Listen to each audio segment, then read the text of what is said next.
오늘 본문에는 예수님의 두 개의 명령이 기록되어 있습니다. 눈으로 여러분 보세요. 오늘 본문 보시면 39절에 금하지 말라 이렇게 명령 있고 50절에 서로 화목하라 이렇게 두 개의 명령이 있습니다. 그러나 이 두 개의 명령은 사실 같은 내용입니다. 중요하지 않은 것과 중요한 것에 관한 내용을 살펴보게 될 것입니다. 모쪼록 중요하지 않은 것을 중요하게 여기고 중요한 것은 중요하지 않게 여겼던 것들이 무엇이었는가 살펴보며 우리의 방향을 올바르게 잡는 귀한 시간 될 수 있기를 주님의 이름으로 축원합니다. 첫 번째, 금하지 말라라고 하는 첫 번째 명령은 이렇게 시작됩니다. 어느 날 요한이 예수님께 이렇게 말했습니다.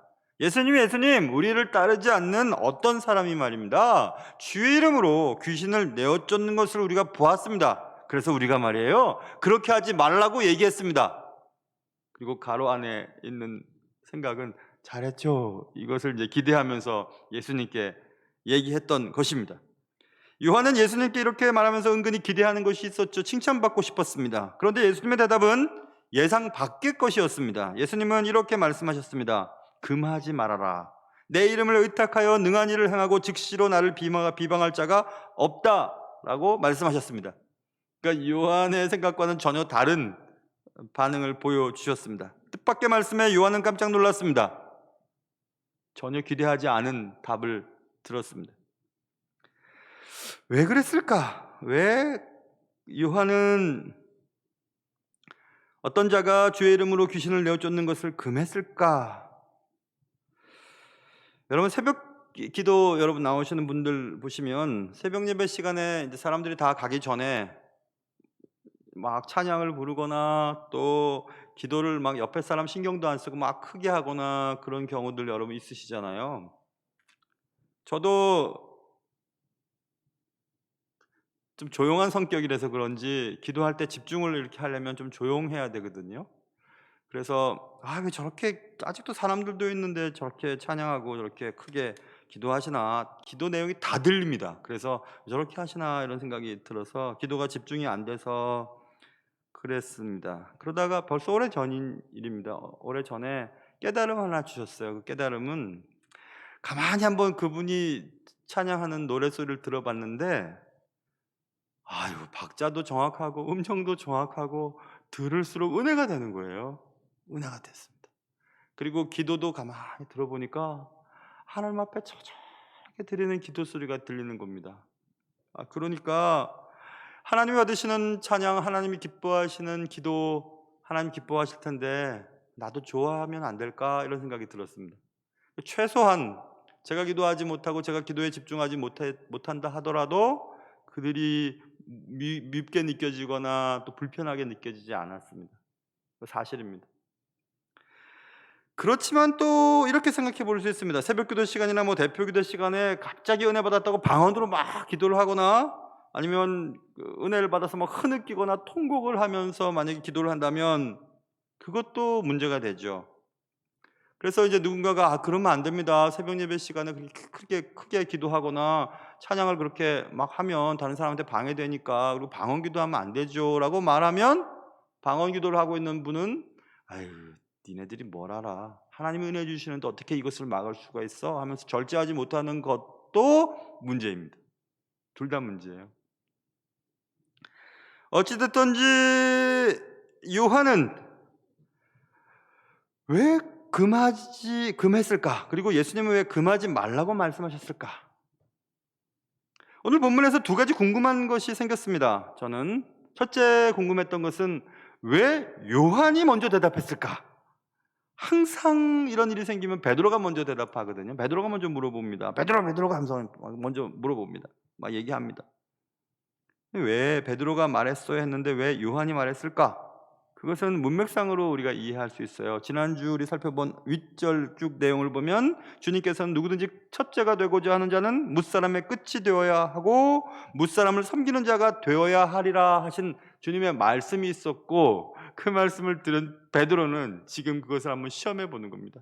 나서지 말아야지 하고 지금 베드로가 잠시 조용하게 있었던 것은 아닐까? 아니면 진짜 베드로가 부재했기 때문에 서열 2위쯤 되었던 요한이 말할 수밖에 없었던 것일까? 잘 모르겠습니다. 그리고 또 하나의 궁금증은 요한과 제자들이 금했던 것의 이유가 과연 무엇이었을까? 이것입니다. 그것은 우리가 쉽게 이해할 수 있습니다. 정말 주의 이름이 남용되는 것이 잘못되었다고 여겼기 때문에 제자들이 귀신을 내어쫓은 어떤 사람의 행위를 금했던 것일까? 다른 이유는 없었던 것일까? 다른 이유가 분명히 있었을 것입니다. 왜냐하면 자신들이 실패했던 귀신 쫓는 일을 자신들의 제자 그룹이 아닌 어떤 다른 자가, 알지도 못하는 자가 귀신을 내어 쫓는 것을 보니 이게 못마땅한 것입니다. 우리도 못하는 일을 저 사람은 하고 있네? 하고 기분이 나빴던 것이었음에 틀림이 없습니다. 아마 그랬을 것입니다.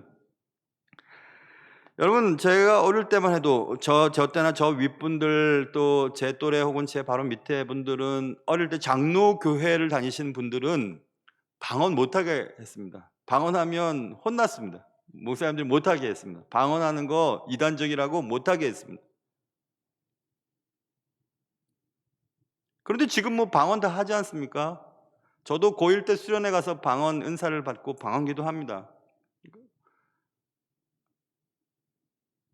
그런데 방언을 경험하지 못했던 교단, 우리 교단도 그랬죠. 그리고 방언을 경험하지 못했던 개인은 방언하는 사람들을 좋게 생각 안 합니다.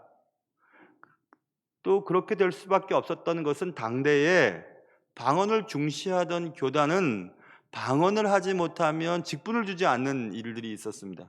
방언을 굉장히 중요하게 여겼던 그럴 때가 있었습니다.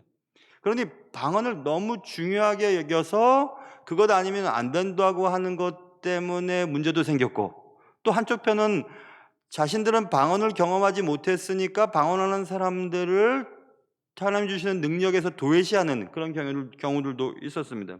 문제는 어쨌든 결론은 자신이 경험하지 않은 것들을 이렇다 저렇다 말할 수 있는 권리가 우리에게 없다는 사실을 기억해야 하는 것입니다. 그것은 진리와 전통이라고 하는 두 가지 차원에 대한 문제이기도 하죠. 교회가 오래되면 전통이 이렇게 쌓입니다. 우리 교회 전통은 이렇게 전통하는데, 근데 그 전통이 오래되면 인간의 생각들이 붙고 그래서 진리와는 멀어진 경우들을 볼 수가 있습니다. 성경에 어디 그런 게 있습니까? 어디 그렇게 하지 말라고 있습니까? 얘기해도 그건 모르겠고 우리 교회는 그런 적이 한 번도 없어요. 나는 그런 경험을 한 적이 없어요. 하면서 진리와는 상관없는 전통으로 어떤 일들을 결정하고 판단하는 행위들, 그런 것들이 있을 수 있습니다. 요한과 제자들은 자신들이 경험하지 못했던, 자신들이 지금 능력을 잃어버렸던 귀신 쫓는 능력을 누군가 하고 있는 것을 보고 못마땅했던 것이 틀림이 없습니다. 경험해보지 않은 것들이 없다고 말하는 것은 미련한 사람이죠. 저쪽 하와이에 아주 그 해안가에 가보면 그 밑에 아주 파란색 물고기가 막 헤엄을 친다고 이렇게 누군가 저에게 얘기해 줬습니다. 전 하와이를 가본 적이 없으니까 그런 게 어딨어? 이렇게 말하면 내가 보지 못하고 내가 직접 만져보지 못했으니까 그런 게 어딨어? 라고 말하는 우를 범할 수가 있습니다. 영적인 문제도 마찬가지입니다. 그런 게 어딨어? 내가 경험해봤다니까? 내가 경험해보지 못했으니까 그건 없어. 이렇게 얘기를 하는 겁니다. 예수님의 대답, 왜 금했니? 금한 거 아니다. 금하면 안 된다라고 말했던 예수님의 말씀은 요한에게 있어서 좀 창피스러운 반응이었던 것 같습니다. 오늘 이 이야기가 마태복음 18장, 누가복음 9장에도 기록되어 있는데 정작 요한은 자신이 경험한 이 경험을 자신이 쓴 요한복음에는 빼놓고 있어요. 그거 창피한 거죠. 자신이 잘못 말했고 주님의 뜻과는 잘못 살았다는 것을 깨달았던 요한은 이 얘기를 기록하지 않고 있습니다. 내가 주님을 위하여 하는 일이라고 여기고 나의 하는 말과 행동이 과연 진정으로 주님을 위한 일인지 아니면 다른 사람이 주님을 위하는 일을 시기심과 질투심으로 바라보고 있는 것은 아닌지 한번 생각을 해봐야 할 것입니다. 영적 시기심과 질투심 때문에 상대방의 선한 행위를 금하려고 했던 일들이 있지 않았는가 한번 생각해 보아야 할 것입니다.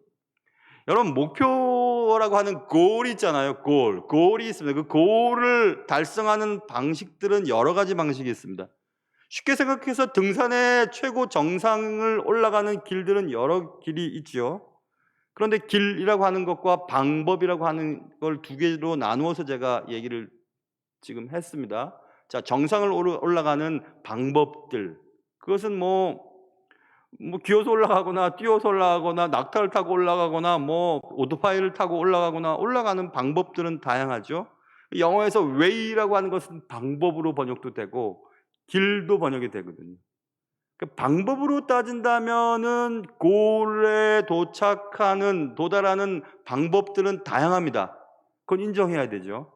그런데 way를 길로 번역을 하게 된다면 정상에 올라가는 길이 여러 길이야 이렇게 말하면 틀립니다. 복음에 대해서는.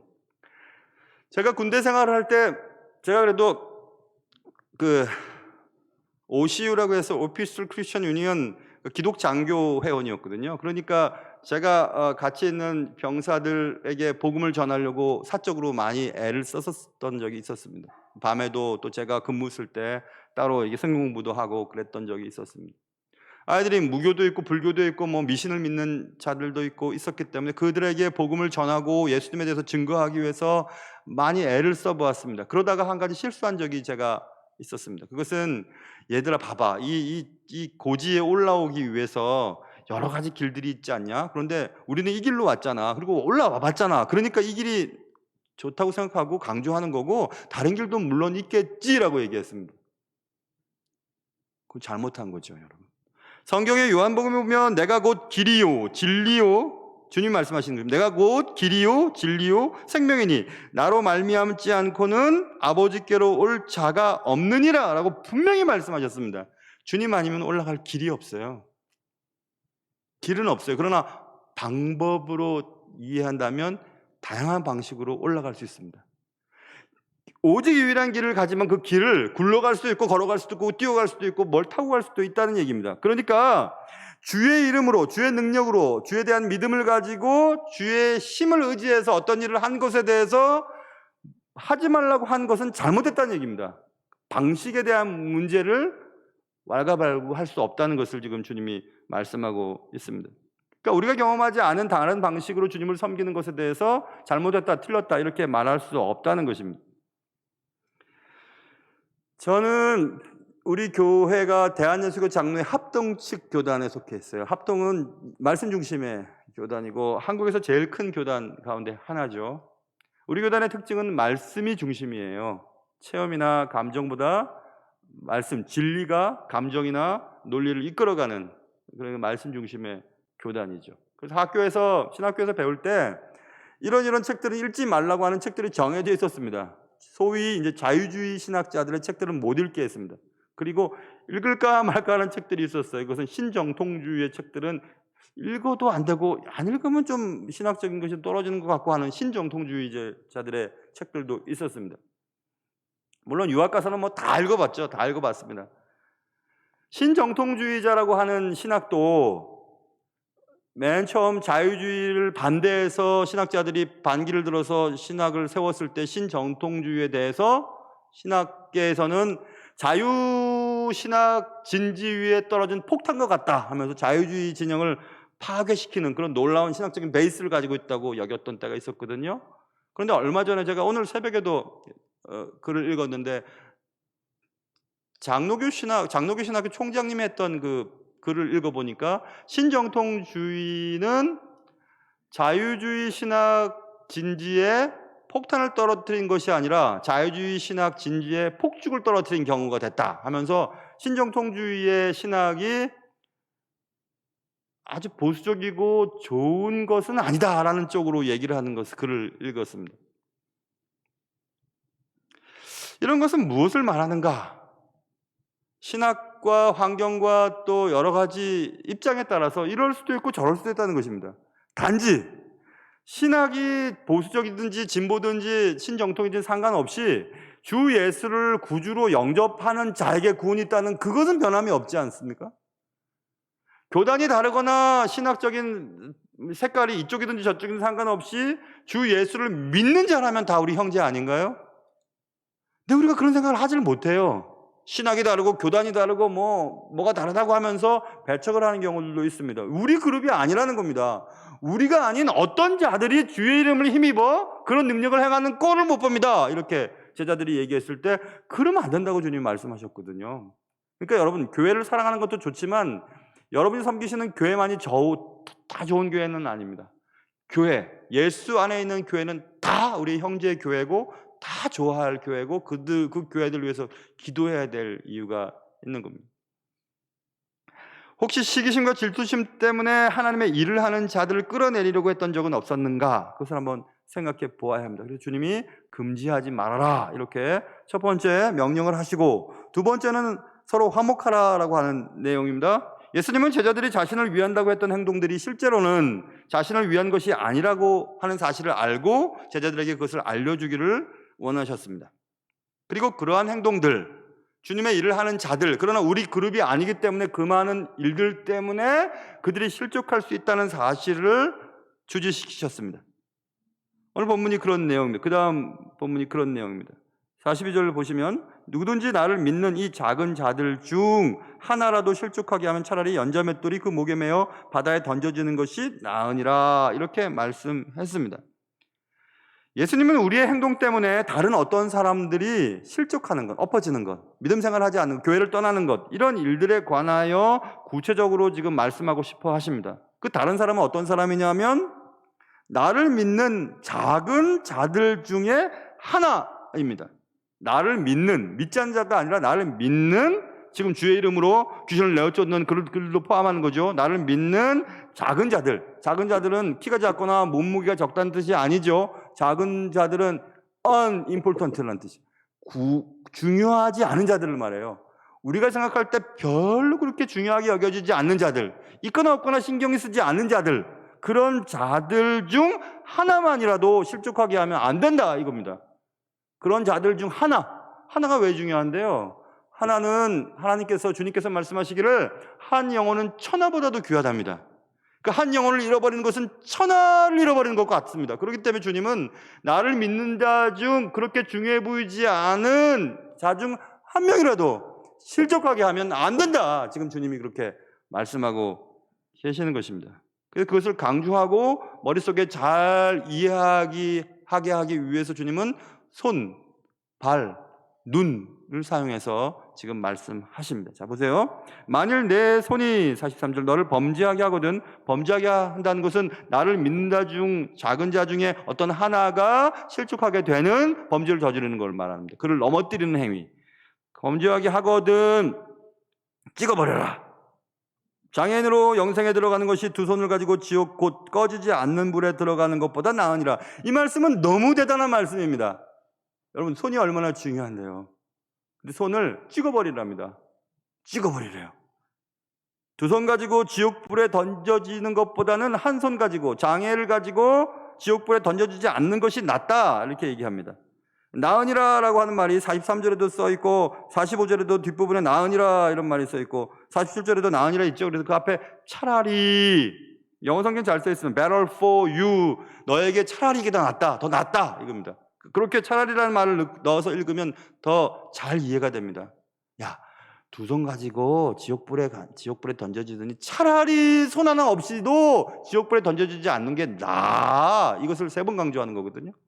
근데 이 말은 얼마나 대단한 말이었는지 듣고 있던 사람들이 너무 놀랐습니다. 너무 놀라서 여러분 보세요. 44절, 46절 손 찍어버려라, 발 찍어버려라 한 다음에 여러분 가지고 있는 성경책 보세요. 44절, 46절 보면 가로 열고 없음 써있죠. 없음. 여러분, 없으면 그냥 45절에 있는 말을 44절에 갖다 붙이면 그만이죠. 근데 왜 없음이란 말을 굳이 써놓고 가로 열고 없음이라고 써놨을까요? 그것은 여러분 시편을 읽어보면 시편에 하나님을 찬양하고 하나님께 영광을 돌리다가 셀라라는 말이 들어있죠. 셀라는 휴지 부분이에요. 막 하나님 앞에 영광을 올리다가 막 감격이 너무너무 차서 숨을 잠깐 멈추면서 셀라 하면서 하나님을 찬양하고 노래하는 박자에 대한 얘기거든요. 휴지 부분이 잠깐 휴식하는 거. 손 잘라버려라, 발 잘라버려라 이런 얘기를 들으니까 너무 놀란 겁니다. 그래서 아무 말도 하지 못해요. 다 사람 가만히 있는 겁니다. 너무 놀라서 없음, 아무 말도 할 수 없었음, 아무도 대꾸할 수 없었음, 그때 누구 하나 숨을 제대로 쉴 수 없었음. 저는 그렇게 읽혔어요. 이 없음이라고 하는 이미지가 그만큼 무서운 말입니다. 야, 손이 다른 사람을 실족하게 했어? 그러면 찍어버려. 손은 무엇을 말하지요? 손은 행위죠, 행위. 봉사. 교회에서 말하면 봉사입니다. 누가 열심히 봉사합니다. 교회에 뭐 이일도 하고 저일도 하고 많이 하는데 그것 때문에 내 봉사가 누군가의 마음에 상처를 주어서 그 사람을 엎어지게 만들었어요. 하지 마라, 그거 좀. 아예 봉사하지 말아라, 그렇게 할 것 같으면. 이렇게 말하는 것입니다. 그래서 여러분, 교회가 일 중심의 교회가 있고 사람 중심의 교회가 있을 수 있어요. 목회자의 철학에 따라 다르죠. 막 그냥 막 행사 많이 하고 막 사람들 끌어 사람들 초청하고 막 그런 것도 좋아요. 그러나 그거 하다가 사람들 다쳐서 한 명이라도 상처받고 교회를 떠나고 그러면 안 되는 것입니다. 일은 안 될 수도 있고 못 될 수도 있고 일이 틀어질 수도 있지만 그 일 되게 하려고 사람 마음 다치게 하는 거 주님 기뻐 안 하십니다. 기뻐 안 하세요. 아, 저 사람 참 봉사도 잘하고 막 너무너무 일을 잘해. 근데 싸움도 잘해. 만약에 그런 말을 듣는다면 여러분, 그런 사람 아무 필요 없습니다. 주님이 안 좋아하세요, 그런 사람. 하나 안 좋아하십니다. 그러니까 손에 대한 얘기죠. 그럼 찍어버려라, 이렇게 말씀하시고, 그 다음 발에 대한 얘기입니다. 네 발이 너를 범죄하면 찍어버려라. 저는 자로 영생에 들어가는 것이 두 발을 가지고 지옥에 던져지는 것보다 낫다. 차라리 낫다. 똑같은 얘기죠. 발은 활동을 말합니다. 활동. 우리를 어떤 장소로 이동시키는 도구로 사용되어지는 것이 발이죠. 그래서 활동을 말하는데 이런 활동이 누군가를 실족시키는 데 사용된다면 그런 거 안 해도 된다. 굳이 그러지 않아도 된다. 이렇게 말씀하십니다. 똑같은 얘기를 또 하십니다. 내 눈이 너를 범죄케 하거든 빼버려라. 한 눈 가지고 하나님 나라에 들어가는 것이 두 눈을 가지고 지옥에 던져지는 것보다 낫다라고 말씀하시면서 눈에 대한 얘기를 합니다. 눈은 판단의 도구죠. 무엇을 판단하는 도구로 쓰이는 것이 눈이죠. 어떤 대상을 우리는 판단합니다. 지난주 금요일 설교 때 박상렬 목사님이 금요 설교 때 이 비판과 비난에 대한 얘기를 잘 하셨습니다. 제가 아주 많이 깨달았습니다. 여러분, 금요기도에 오시지 못한 분들은 우리 교회 홈페이지에 금요일자 설교를 한번 들어보세요.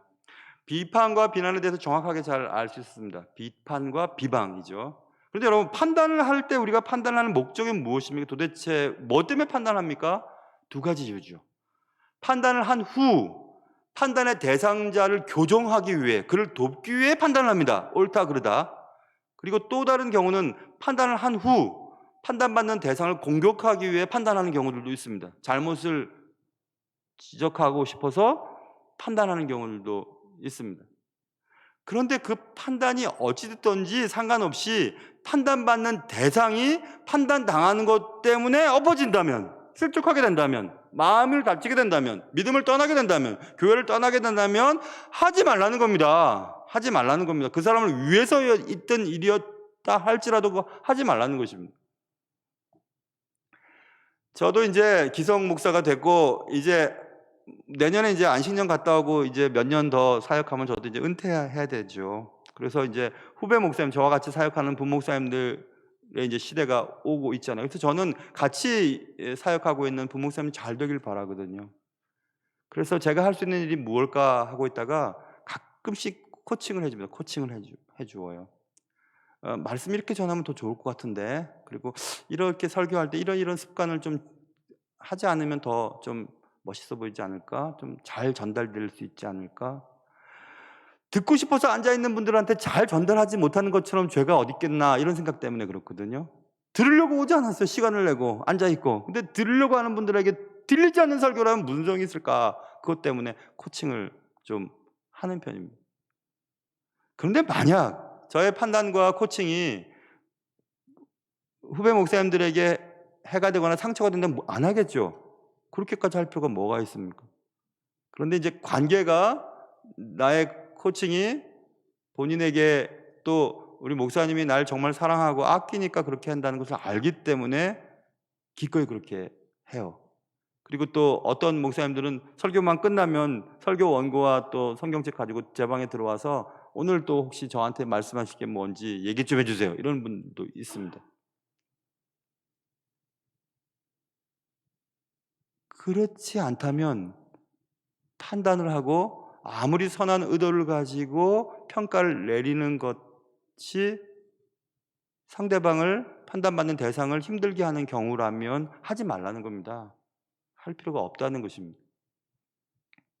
똑같은 얘기잖아요. 손이나 발이나 눈이나 똑같은 얘기를 왜 3번씩 반복할까요? 주님이 그만큼 중요하다는 겁니다. 그만큼 너의 봉사활동이나 너의 또 행위 그리고 너의 판단이 누군가를 실족하게 만드는 일은 절대서는 안 된다는 얘기입니다. 만약 그렇다면 오늘 본문에 있는 것처럼 실족하게 하면 차라리 연자맷돌이 그 목에 매어 바다에 던져주는 것이 나으니라 이렇게 돼 있죠.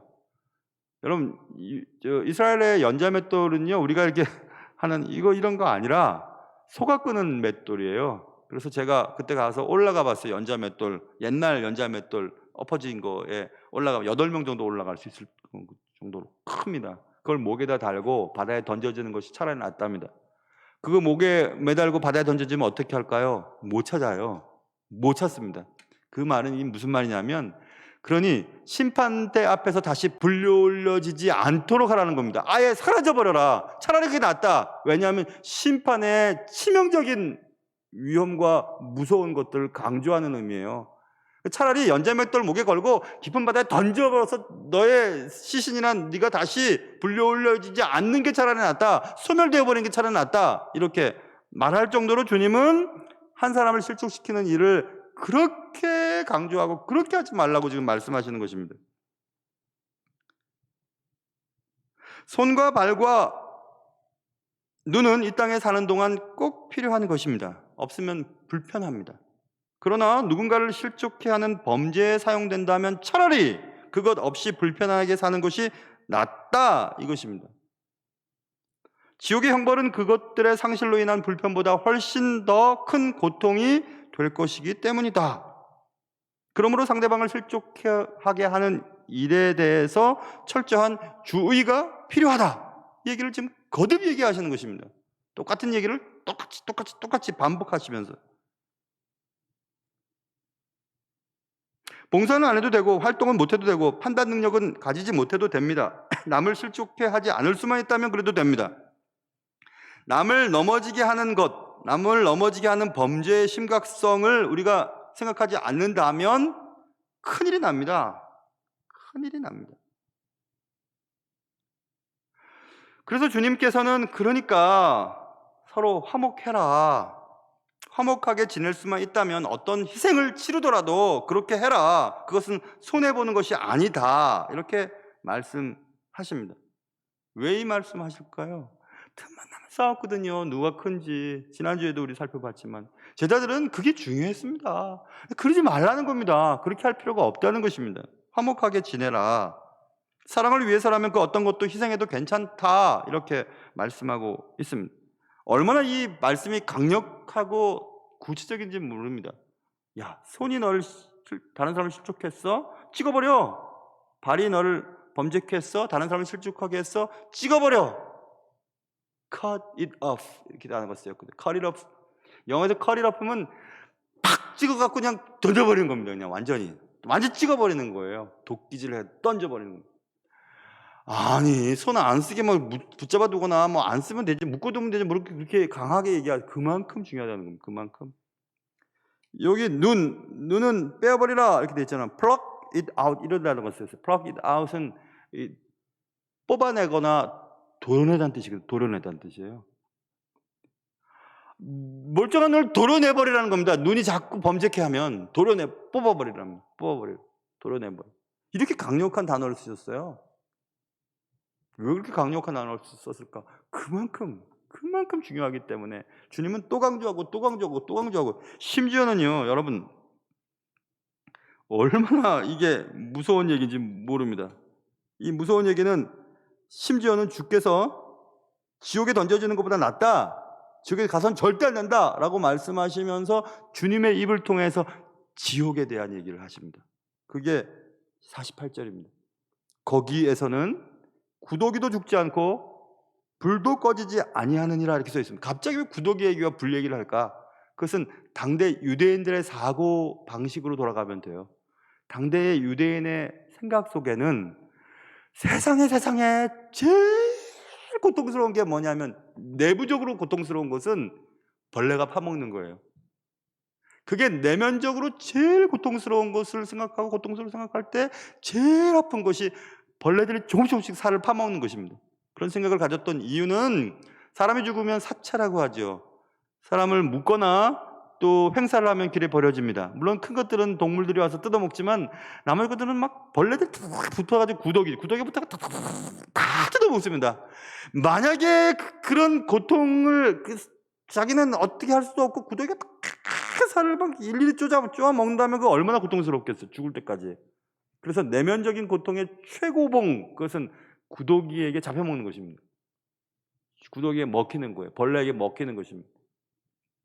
그럼 여러분이 어떤 장면이 떠오를 겁니다. 사도행전 12장에 보면, 나는 왕이야, 나는 신이야, 나는 하나님이야 라고 막 거들먹거리던 헤롯 왕을 하나님 치시죠. 치실 때 뭘로 치셨어요? 벌레에게 먹히도록 치십니다.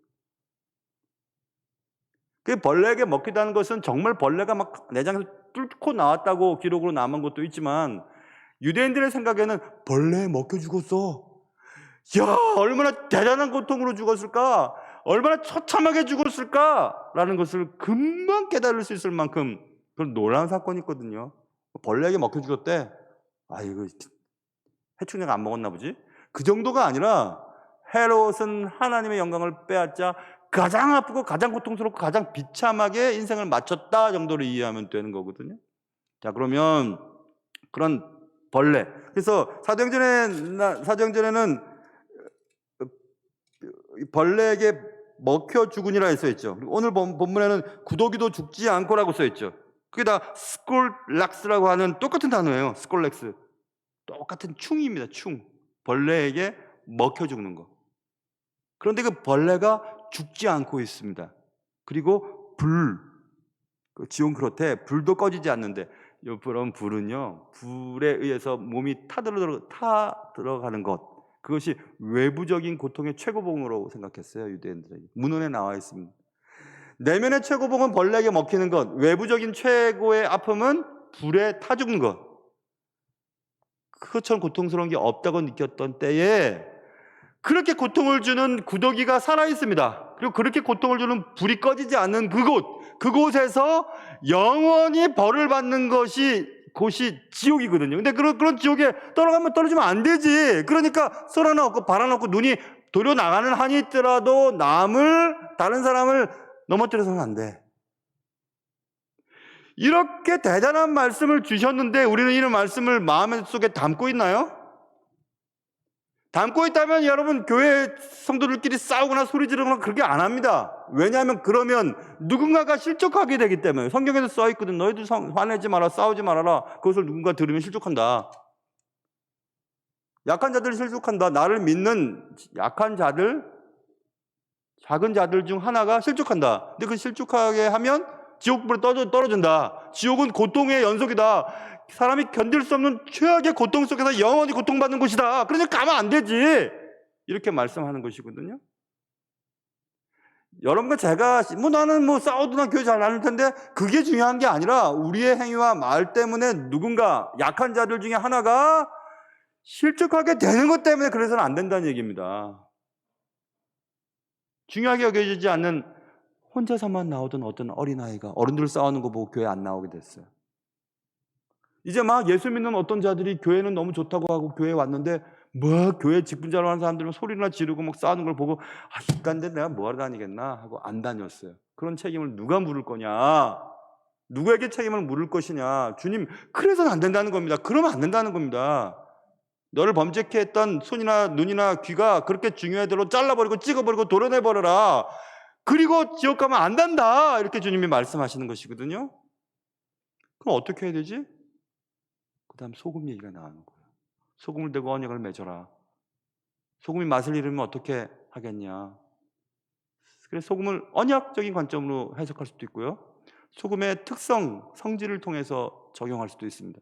소금은 짠맛을 내고, 또 소금은 부패를 방지시키죠.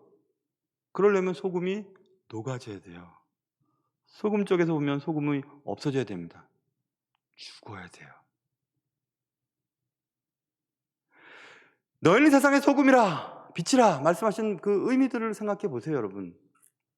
여러분이 있고 예수 믿는 사람들이 있는 곳에는 화평이 있고 사랑이 있고 화목이 있어야 되는 건데 예수 믿는 사람들이 그렇게 살지 못하면 그건 뭐 하겠습니까? 맛을 잃은 소금 길바닥에 던져서 사람에게 밟히기나 하지 뭐.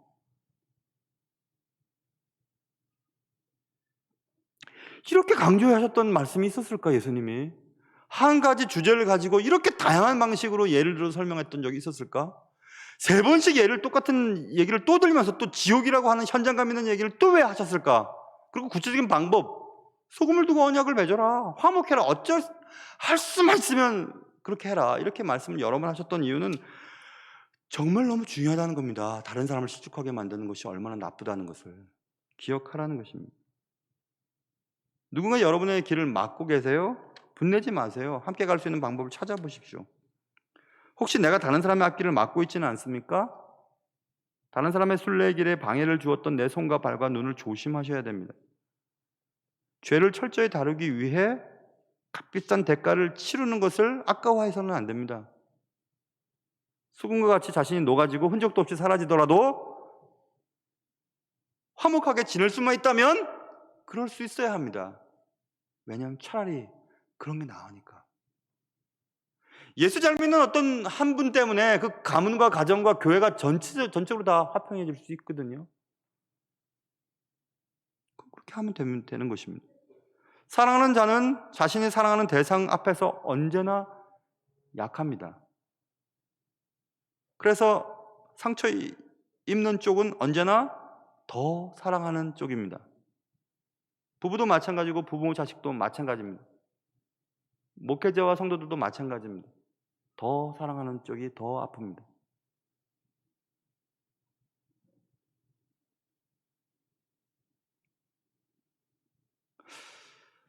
주님께서 이렇게 강조하시고 이렇게 말씀하셨다면 우리는 긴장하며 들어야 합니다.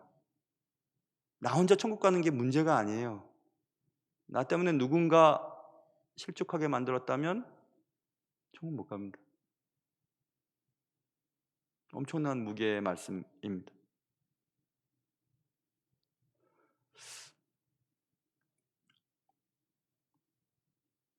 얼마 전 차를 몰면서 라디오를 들었는데 어떤 부부가 오래 살았어요. 하는데 남편이 아내를 너무 힘들게 많이 했나 보죠.